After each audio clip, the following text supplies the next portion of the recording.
to Ever Living, a new podcast about valuing life here on earth and for eternity. We are your life-loving hosts, Cindy and Jessica. Every week on Ever Living, we create a space for sharing the stories and voices of those who work and pray to create a culture that values and protects life in New England and beyond. Welcome to Ever Living. And yes, welcome back. As everyone can see, we have our special guest sitting next to me today, Larry. Hi, larry-cirignano. Larry-cirignano.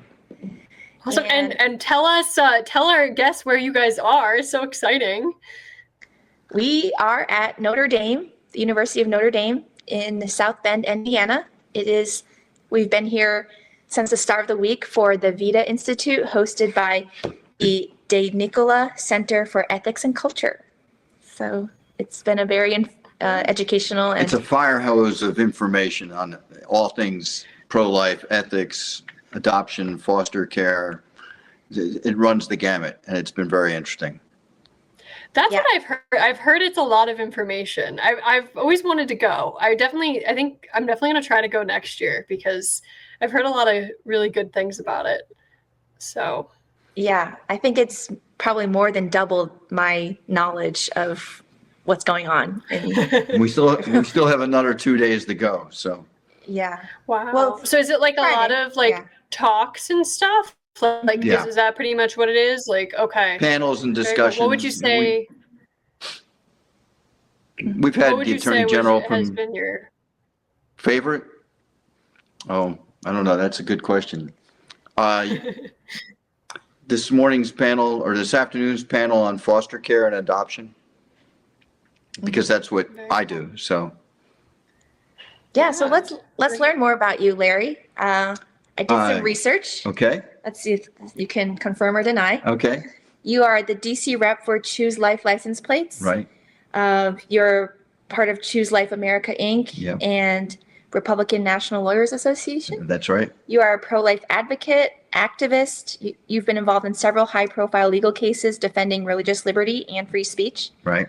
You're the founder of Catholic Vote, which is now Catholic Citizenship. No. No? Catholic Citizenship had Catholic Vote as our website. Okay. And then Brian Birch now has that. Okay. Yeah. And that mobilizes Catholic voters on issues like life, marriage, and religious freedom. You are the director for Catholic Families for America the Catholic, right? Yeah. Okay. I've been involved in trying to get Catholics to vote, sort of like herding cats, but I've been involved in lots of ballot initiatives and petition drives and scorecards and that type of thing. Okay. All over the country. Well, many people know you for wearing my yellow tie. We're casual here at the university. They don't know what those are, but we'll show you the website soon. Choose Life ties. Yeah. And also scarves for women. There you go. Hats, T-shirts, whatever. The idea is that it started in Florida 20 some odd years ago to promote adoption. So you can get a specialty license plate in 35 states and DC. And combined, we raise about $2.5 million that goes through the DMV to the local pregnancy centers to help promote adoption. And it fluctuates year to year as to how many plates are on the road, but we're always looking for more. You can go to the website choose-life.org and download the application or go to your DMV and get the license plate. Okay, yeah, let's take a look at the chooselife.org website. There you go. See what's there. So this is a map of the United States, and green means that the state has the Choose Life license plate. Red, it doesn't. And the yellow ones, it's under consideration. The orange ones, New York and California have decided it's a hate crime to have a Choose Life license plate. So we're not going to be likely to be able to get them on the road there. But that's extreme. Yeah, well, we've had various up and downs in a lot of states. Some states it's very easy because it's administratively done and you just have to get enough signatures in an application. But most of them you have to go through the state legislature. And so it becomes more and more difficult. Okay, so we see 33 states have this custom Choose Life plate. And are these the designs for each state? Yeah, so of course, once the legislature gets involved, it gets changed. You'll see that sometimes the boy's on top, sometimes the girl, sometimes the boy is black, sometimes the girl is black. Louisiana decided to do it with a stork. Where is that? Right here, there's the Oh, I stork. see. It's Yeah, a heart and a stork and a baby inside. right. Okay. So, and Hawaii has the rainbow, which is their symbol for the whole state. So, They're all it's different. all That's cool. all variations on the theme. In DC, we have a grand total of 15 people who have the Choose Life license plate. Is no- DC here? DC's here, and nobody's been pulled over while driving while pro-life as we know it. But many people have had people come up and ask about it or ask for help. You know, I'm pregnant. What do I do? Who do I talk to? Wow. Because of the plate? Because of the plate. You know, it's a way of being out there every day and letting people know that you're pro-life. Sometimes your family doesn't know it. Sometimes your neighbors don't know it. People at church, people at school, you know, it's an identifier. It causes lots of conversations. We hear all the time about, oh, I saw the plate. We started talking about it, and I found out that my friend did this or did that or was adopted. I mean, there's a lot of people who are adopted and their friends don't know it. So it's interesting. It's been a great motivator around the country. Wow. Do you know how That's very it cool. When first you came said about? that, Yeah. No, go ahead, Jessica. when you said that, yeah, when you said that people have come up and like, you know, asked about it and you know, maybe asked, hey, I know someone who needs help or needs pregnancy resources. Was that specifically in DC or has that just been in various? No, it's all over. places? There's a book called Contemplate Life that we've done on it. The folks in Florida have traveled the country going legislature to legislature playing Johnny Appleseed, trying to get the license plate done. And over the course of the years, they collected lots and lots of stories of people who have walked up and, you know, parking lot, seen the license plate, asked some initial questions, sort of feel you out, and then asked for help or asked, who do I call? You know, we always carry the cards with the 800 numbers for Heartbeat or whatever the local pregnancy center is. That's awesome. And who can help. You know, if you've ever done sidewalk counseling with 40 Days for Life or any of the other organizations, you know that there's no limit to the amount of help that's available through your pregnancy resource centers and through the national groups that want to help you with foster care, adoption. We can get you the car seat. We can help you with your rent. We can help you with your utilities. We can get you medical care, help you find a job, help you find housing. And usually once you start to plug in with the people who are involved, they mentor you and make sure that the rest of the job gets done. We have people that I've known for 5-6 years now, even helped them with their second and third pregnancies. So it's a network of families and friends. And if you've ever been on the circuit for the pregnancy dinners, you know that there's a lot of people that are willing to help if they're asked. Yeah. So do you know how the Choose Life plates first came about? Or? So Florida has Absolutely. countless Yeah. license plates. You can get them for your school, even if it's an out-of-state school like Notre Dame has a license plate in Florida. The alumni do that. Lots of law enforcement groups, lots of unions, some churches, people who hike the Appalachian Trail have license plates. In New Jersey, one of my favorite ones is square dancers have a license plate. In DC, they have one for the river. It's a kayaker, and one of them is a police officer at the Supreme Court. So you can, if you're walking around the Supreme Court, sometime walk all the license plates, and you'll see the specialty license plates for that. But they wanted to do adoption, and there's a process. It was vetoed by Lawton Chiles and then passed by Jeb Bush and signed into law. And it quickly grew where they were up to like 20,000 plates at one point. In Florida? In Florida. Okay. and they came to the couple that had the idea to let's see if we can get this done in other states, came to the March for Life, and Nellie Gray, the head of the March for Life, screened everybody. You had to have no exceptions, and she wanted to make sure you weren't a profiteer or something, a fake or a fraud. And after her 411 interview with these folks, they said, well, do you have a suggestion of where we should stay? And she said, oh, sure, Larry's got a place, you can stay with him. And I got recruited and got involved and have been helping them to get into the state houses and work to build and meet people and get it on the road. So what year did that all start? 22 years ago. And what are their names? Their names are Russ and Jill Amerling. Jill is passed and Russ is not. He's fully retired.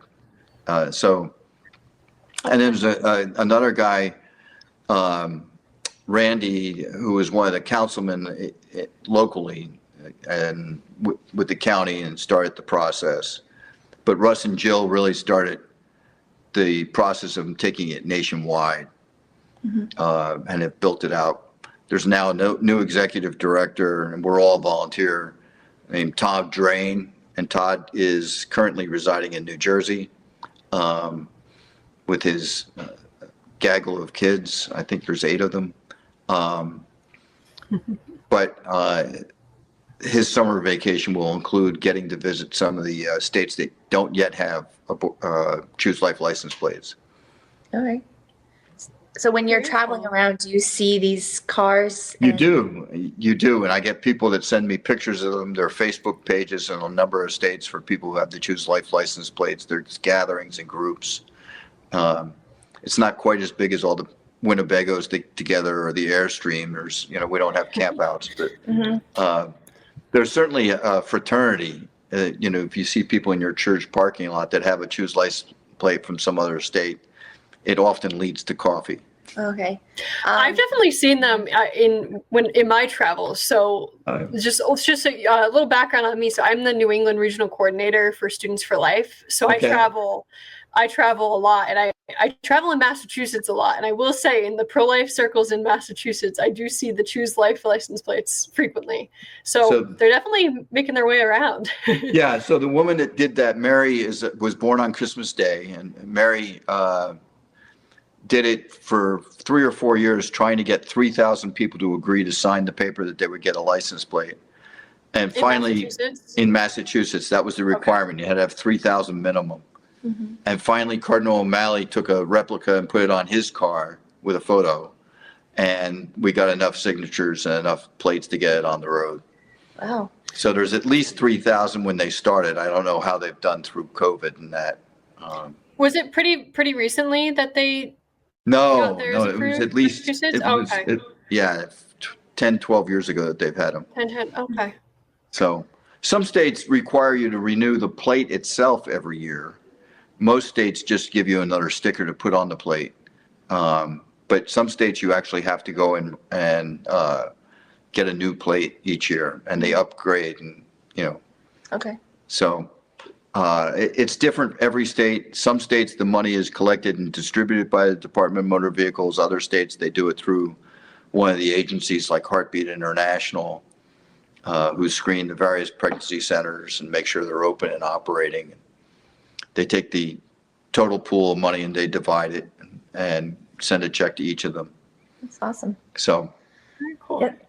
My question is, so if our listeners are in a state that has the Choose Life plate, or if they're in a state that doesn't, so how do each of those people get? When you go and look at the map, you can find out if your state has it, and there's a link on that map to the local DMV, Department of Motor Vehicles, or whatever they call it, and you can apply for it. Some states it's very easy. Virginia, it's $25 and they mail it to you within a week. Okay. In New Jersey, you have to get a cardboard piece of paper from a supplier, become a member of the organization. It's just like a 7-step process. But they're still using green screens at their Department of Motor Vehicle. They haven't upgraded. So It's different every state. Yeah. And if there's not one, I'd love to hear from you if you'd like to help us get one on the road in your state, and we can walk you through what the process is to get the legislature to act on it. Right. So do you know, what are those states? Should we look at the map again? Yeah.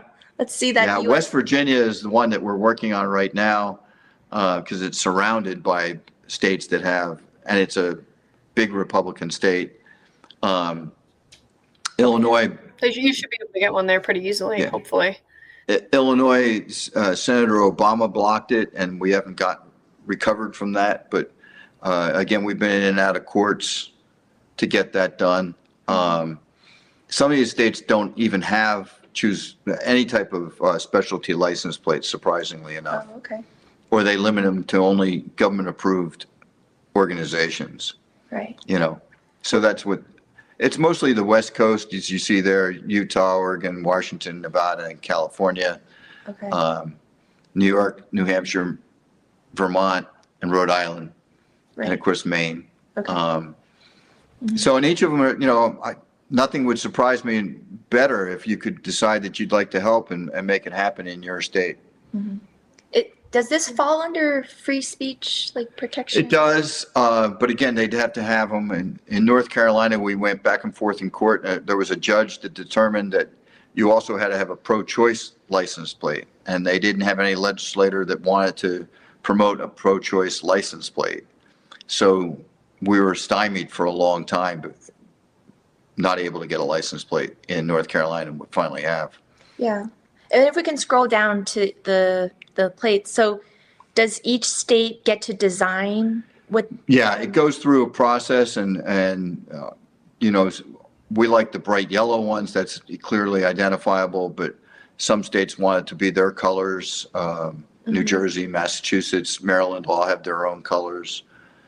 Maryland, interesting enough, has two different versions. One was done administratively, one was done through the legislature. Okay. So the baby foot in Wisconsin. Montana's is like, Yeah. Montana's right? is like pretty hard to Tell. read. Yeah. You can't even tell it's Choose Life. Which one's Montana? Yeah. Right on the bottom right corner. Yeah. Oh, the There's the rainbow. state. Yeah. Oh, and Choose Life is under there. Yeah. Okay. Yeah. Well, that So- might get people looking closer. Like, what is that? That's interesting. So there's like people from the state who design people who something? get involved, and there's a process. Each Department of Motor Vehicles has their own requirements that you have to deal with, and the people, and like anything else, once you get a legislature involved, there's lots of opinions and compromises back and forth to get it done. Nice. Also, with creating a pro-life flag. Can you So talk the about pro-life that? flag was done a number of years ago. There was a contest of over 600 applicants, and they narrowed it down a couple of times and then had a final vote with Students for Life and March for Life and Live Action and all publicizing it. And thousands of people voted, and this is the symbol that they came up with. It's the 2 feet held by the mother's hands and with the heart shape in the middle of the feet. This one doesn't show it as well as some of the other locations. Oh, Take a okay. look at another of the flag. Yeah, that's interesting. So it's free to download. You don't have to buy their stuff. You can get it and put it on your own T-shirt or your own bumper sticker or hat or whatever. And lots of people have. The lawn signs, garden flags are popular. The magnets are popular. And of course, there are two different sizes of flags, 3x5 and 5x7. So, and people have gotten creative and done all kinds of mugs and sunglasses and that. But the idea was a unifying flag that people would know that these are pro-life people, and much like the rainbow flag, that we can put these flags out and let people know. And much like the license plates, people who have these flags at rallies and that are clearly identifiable, and then when they see it elsewhere on a car or in your yard, there are people that will stop and ask you about it. It might be the mailman, it might be a delivery person, it might just be a neighbor walking a dog to find out that you're a pro-life family. Mm-hmm. And so we've done that now you probably would have seen it 3 years ago. We distributed 10,000 flags at the March for Life, little hand waving flags. Oh, okay. And To then, everybody. Yeah, to everybody. And then since then, at various state functions and that, they include the little flags and the centerpieces at the dinner, the bigger flags at all the marches. We try to give a group of people 10, 12 flags so that there's a representation in the crowd. Okay. I was at a Connecticut Right to Life event recently, and they had the pro-life flag there. So, Lots of people use it as the podium sign. Yeah, Yeah. you'll see it in a lot of dinners and that they use it for the podium sign. People with podcasts use it in their background on a regular basis, That's great. Yeah. And we just would like people to be proud and not humble, but also not ashamed of being pro-life, Too often, we sort of hide under a rock and don't let people know. Yep. And too often, too, that as you're traveling in the country, you want to meet who the pro-life people are, and you shouldn't have to just go to the abortion mill to find out who stands out on Saturday morning. Very true. There are other ways to find other pro-lifers and encourage each other for all the various reasons. For our listeners, just clear one more time. So for the Choose Life license plates, what is the website again for So that? it's choose-life.org. And then the pro-life flag is prolifeflag.com. Okay. And you can download the logos on either of them and put them on your shirts or your hats or whatever it is you'd like. They also each have stores where you can buy the stuff and order it to be delivered. Or call them if you want to buy them in bulk. Mm-hmm. Yeah. Nice. I noticed you have I liked on the pro-life flag website, I liked the sweatshirt. It was like pro-life, pro-woman, I think, pro-child. Yeah. So different people have added different aspects and put it on the front over their lapel or put it on across their back. Pro-life T-shirt day that they do, people put all kinds of variations and do it with their school logo. Maybe, there's probably somebody that has done a Notre Dame one with the logo on it. Almost like you bought a sticker and put it on instead of having it emblazoned on it. So the sales of these flags and items basically go to help promote the materials. Okay. We buy them and put them in the warehouse and help to ship them. And we give an awful lot of it away for banquets and raffles and schools, grab gift bags at conferences. Yeah. I noticed there's the blue color for boys and pink color for girls. So just reminding us of the boy and the gender girl. reveals. Well, yes. Okay. Yeah. And then the little baby feet. That's pretty obvious right away when you see it. Yeah. Everybody knows the little lapel pin that they've had. That's everywhere. Oh yeah, those are great. Right. Have you seen the flag go internationally? Yes. So fortunately at my parish, we have 47 different countries represented. And in Northern Virginia, we have a big rectory. So a lot of foreigners come through to stay from various priest and nuns groups. And they all take a flag home. And I've got pictures.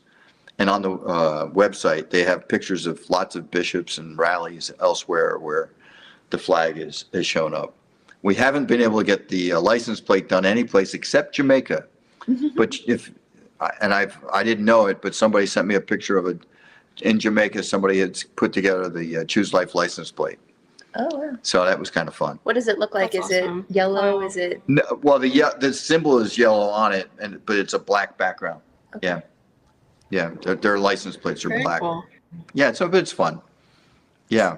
So anything else that you're working on now? Well, I do 40 Days for Life, and their conference is coming up, and I've done lots of stuff with Students for Life, and taking the truck across the country and visiting college campuses to show the Unplanned movie on the side of the truck. Cool. Awesome. We've done, So it's an outdoor showing? an outdoor showing, yeah. Oh. And we've done some of the Catholic stuff I do is Rosary Coast to Coast. I've been working with the Men's March, where we march from the local Planned Parenthood or abortion mill to the State House. We did it 2 weeks ago, or last weekend, I guess it was, in Washington, to go from Caesar Santangelo's office to the White House. And the Men's March also includes women. The Men's March is men in jackets and ties doing the marching, but a rally at the beginning and a rally at the end with women. And then the women are in front or behind us carrying the pro-life flags typically. The women carry the flags and the men just march a la Martin Luther King in quieter and saying the rosary as they march, but as a peaceful, prayerful protest.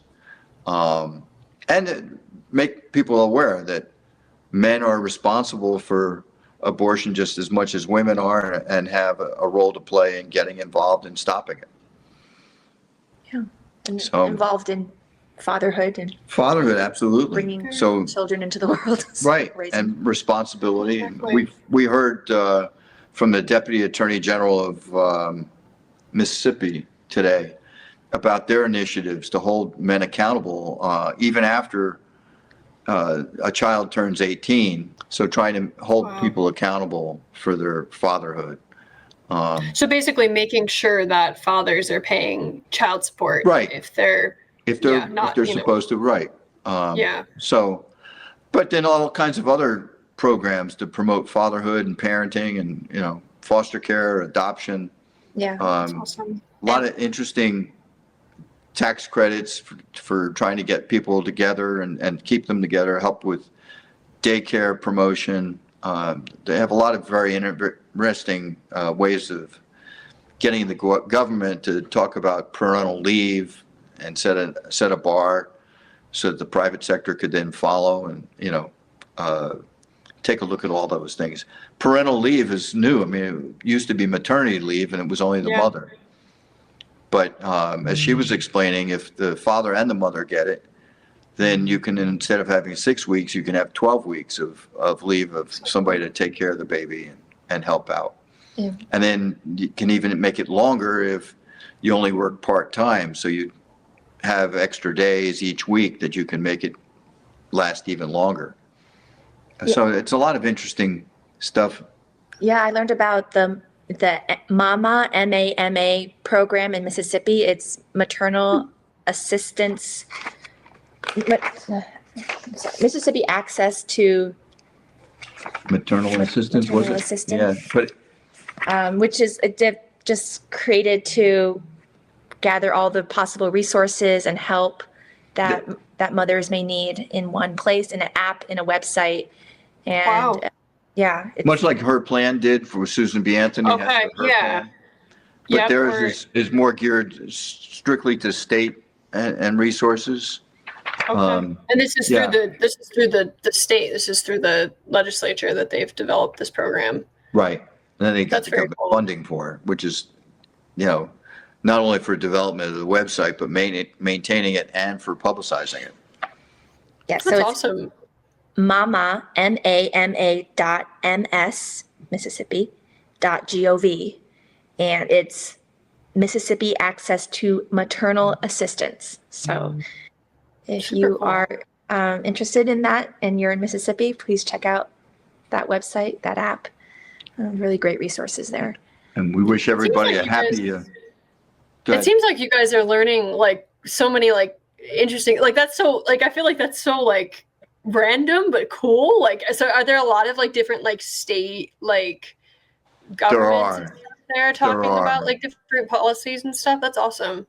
So we heard from the local pregnancy center and foster care promotion here at Notre Dame. They have a, on-campus type program. Yeah. It's off campus, but the people that were involved here. But yeah, we've heard from, well, of course, we have the people from the New Hampshire Right-to-Life at the Yes, table. exactly. Giving us their stories and yeah. People from So- all over the country, it seems. Right. And they've been doing it since 2009. So they have a big alumni association of people who have spent a week or 2 weeks here in the summer. And some of them are back here teaching, but there's been lots and lots of panels and it's intimidating, really, you know, with the amount of people that come through here and have been helping and doing all the research. How many people are there this week? 75 at some point. I mean, I think there's 50 classmates, if you will, and another 25 faculty and interns that are helping out, that have come through. Yeah, I know we have at least one person from Students for Life there this week. Yeah, New York, New Jersey regional coordinator. Right, and then somebody's here from the March for Life, and we have people from Live Action. Okay. So, yeah, there's a lot of coverage. Yeah, every day there's there's 4 talks every day, totally different topics. And I think we're learning is to support families, support mothers who to help them keep their children, raise their children. And there was even like feminists who say that, you know, taking away the choice to be taking away the option to be a parent, like to say you can only be feminist and pro-abortion, that's kind of taking away a lot of women's choices to be pro-life. And, you know, helping families with Down syndrome or other disabilities, and prognoses, and trying to encourage parents that if they get a notice, we know that a lot of diagnosis is false. The New York Times had an article a couple months ago about how some of these tests that they do, prenatal tests, are only 20% accurate. And so having to look better at it's a screening process and then get into the diagnosis, and even that can be wrong. So trying to encourage parents, and we've talked about IVF, and we're talking about egg freezing, and, you know, so there's going to be a lot. Going back to what you were saying about the prognosis and you know, diagnosing a child before they're born with a condition. I know in my own life, that's with my brother. So my parents, when my mom was pregnant with my brother, they actually said he was going to have Down syndrome, and they were wrong. When he was born, he was, you know, perfectly, you know, he didn't have any disability. So yeah, from personal experience, I know that's true as well. Yeah, and having children with a disability is also a gift, a great gift to families. Exactly. It's like a lot of love and joy, and not a burden, and certainly not somebody that we would think should be aborted because of that. Our world would be much deterred if we were all perfect and looked homogenous and you know, all one marcher. So having everyone's people with different, just as valuable. Yes, absolutely. Yeah, so I think we're just, you know, learning about the lies about how, you know, about how abortion is not hurting, you know, we're learning we heard a lot about women and the harms long-term and short-term to their physical health, their emotional health, their mental health, you know, the suicide rate going up, et cetera.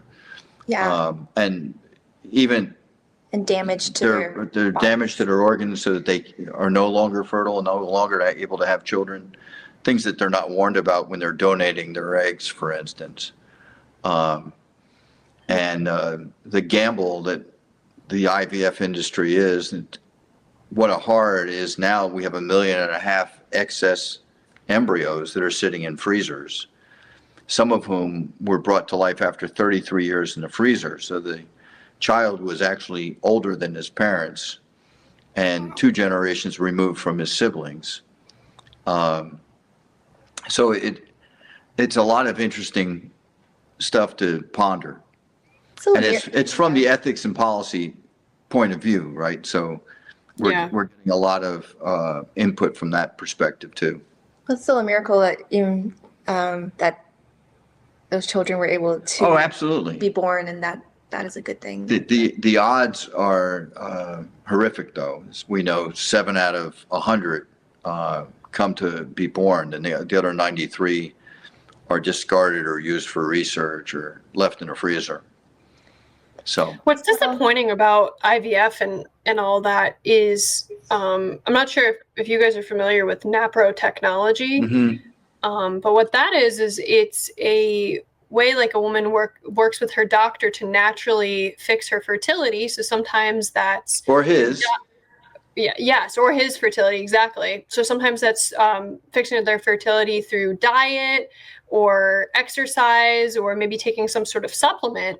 And often it's very successful. Often it's actually more efficient and successful than IVF in allowing a family to have a child.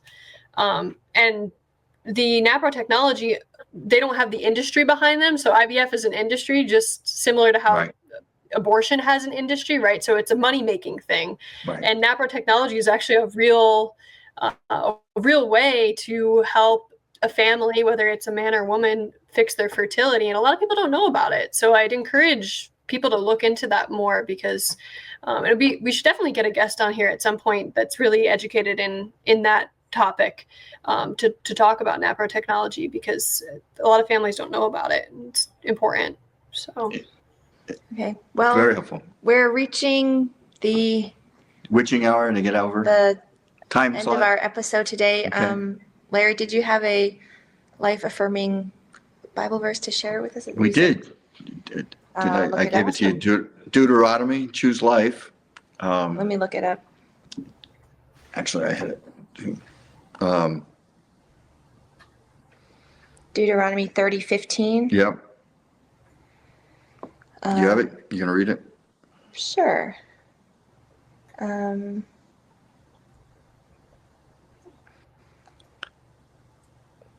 So, see, I set before you today life and prosperity, death and destruction. Right. For I command you today to love the Lord your God, to walk in obedience to him, and to keep his commands, decrees, and laws. Then you will live and increase, and the Lord your God will bless you in the land you are entering to possess.